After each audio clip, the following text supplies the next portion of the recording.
Part 1, we meet. I met Victor in a bookstore. He was wearing a denim vest, so I was fairly sure that he was gay. Every time I'd pull out a book, he'd remark, "Oh, I have that one." I got that one too. "Okay." Social awareness and you. No, sorry. Figures.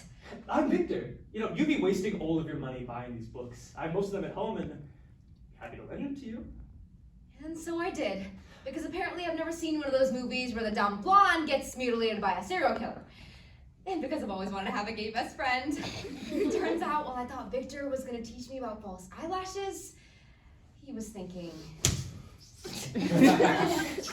Turns out, not gay. Today, don't you just love speech competitions? I mean, all these fine men walking around in suits. Don't even get me started on the judges. No, wait, stop. Let's pretend this never happened. By Jenny Lawson. Part 2, a very bad date. She means the first time that she ever tried to kill me. One day, Victor was driving his truck and decided to run over a rattlesnake. Victor, why are you getting out? Okay, listen. I need to make sure that it's dead and not suffering. Okay. Why don't you just run over a few times or something? Because I'm not insane. Besides, have a little bit of faith, why don't you? See? Perfectly dead. Awesome, now get back in the car. You know what? I should take this home. I mean, come on. You know how much your dad was. Left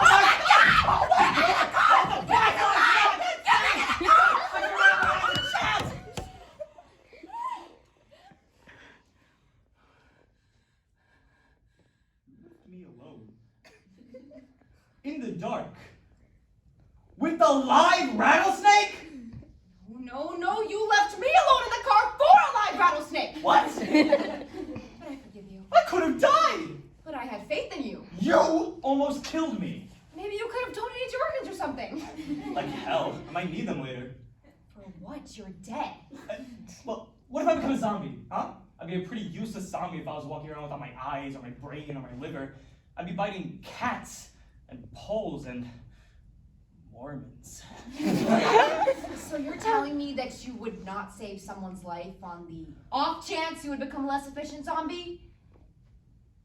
Well, it sounds stupid when you say it. Part 3, I meet his parents. Hi, it's so nice to meet you. I'm just gonna have Guys, why don't you guys put some tea on the kettle, all right? We'll just be right here waiting for you. Listen, they're going to love you. Just do me a favor. Don't sit on these couch cushions. Okay. They're very, very expensive. Okay. What are you doing? What are you doing? You can't sit on the floor. What are you, 7? Well, you just said not to sit on the cushions. The decorative cushions, Jenny. Obviously, you can sit on the couch cushions. That's what couches are for. Why didn't you teach me couch etiquette? Your mom is probably in the other room phoning your dad about the low-class drifter you brought home. You know what? You're probably right. Well, she's a very sweet girl. He seems to have chosen well, but she doesn't seem to know how to use a couch. I suspect she must be some kind of escaped, lunatic, delinquent hobo. Me too. Look at us. I'm a Hooters and you're a 5-star fine dining establishment. Like Olive Garden. This is never gonna work out. Well, I happen to like Hooters. It's all going to work out. Just please have a little bit of faith. Part 4, I get lost. Victor, I'm lost. How do you manage to get lost every time? Don't get- I'm not yelling. What? Okay, listen. Do you know where you are? Well, there are a lot of trees and a bush. Actually, no, I might be a horse. I don't know. It's director's house. Oh, I know exactly where you are. Yeah? No, you're someplace where there may or may not be a tree, a horse, or a bush. We live in California. Okay, listen. You know where the GPS is. I've shown you a million times. Put in our address and you'll be home before dinner. I forgot it at home. Why? Victor, it's trying to kill me. What? Remember that one time I went into town and I decided to print out directions from MapQuest, but you made me take the GPS as a backup? Well, halfway there, the GPS was all like, turn left now. And I'm like, no, MapQuest has to go straight. And she started sighing at me all frustrated, going like, recalculating. And it's really judgy, condescending tone. So I turned to my left, just like he said, and started screaming at me like I did exactly what you said. What's with the tone, whore?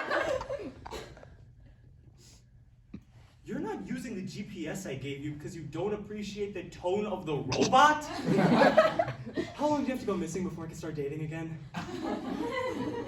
I I eventually found myself home. I had to come find her so she could follow me home. The point is, I made it home. And I duct taped the GPS to her windshield.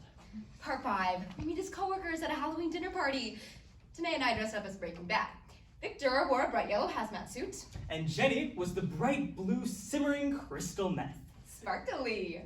It was a pretty iconic pop culture reference. Okay, listen. Things not to talk about tonight. Divorce, death, politics, sex, Kanye, or Epstein. Right. And I'll try to remember not to accidentally flash anybody. What? What? I'm just not wearing any underwear.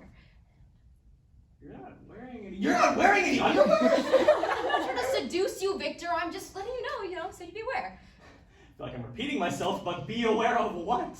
Well, just in case we tear up the dance floor, you'd be aware of the whole potential flashing thing. Well, Jenny, we're not going to tear up the dance floor because this isn't a club. These are my co-workers. Why aren't you wearing any underwear?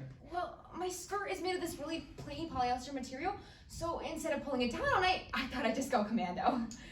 None of that made any sense. I don't expect you to understand the science of panty lines, Victor. Okay, listen to me. Things not to talk about tonight. Divorce, death, politics, sex, Kanye, Epstein, and especially not panty lines. Okay.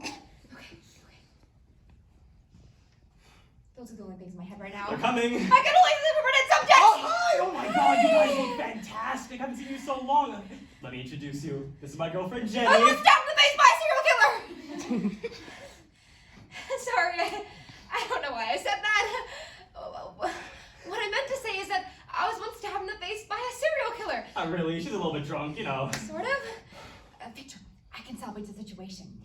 See, what happened was, I was once watching a documentary about serial killers, and it must have stuck with me because I had a dream that I was stabbed in the face by a serial killer. But it turns out it was just a dream, so, yeah.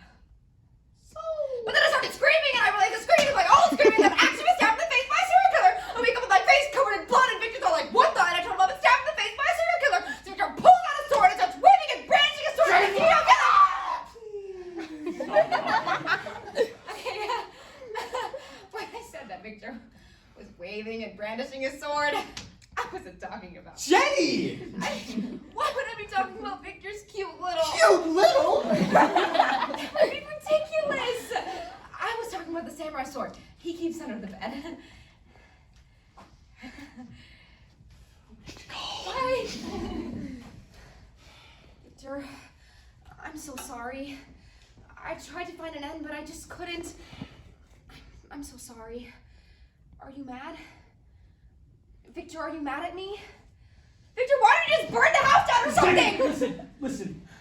Please, just listen. You might not be that good with my friends and family. You might not have that much money. You might not dress that well, and as long as we're all being honest here, you're not really that attractive. Just, please, have a little bit of faith. Part 6. The proposal. That ring, it's so cute and little. Turns out that's the second thing you never want to hear me called cute and little as a man. Victor, will you promise to love me forever and ever? Come on, have a little bit of faith. I do.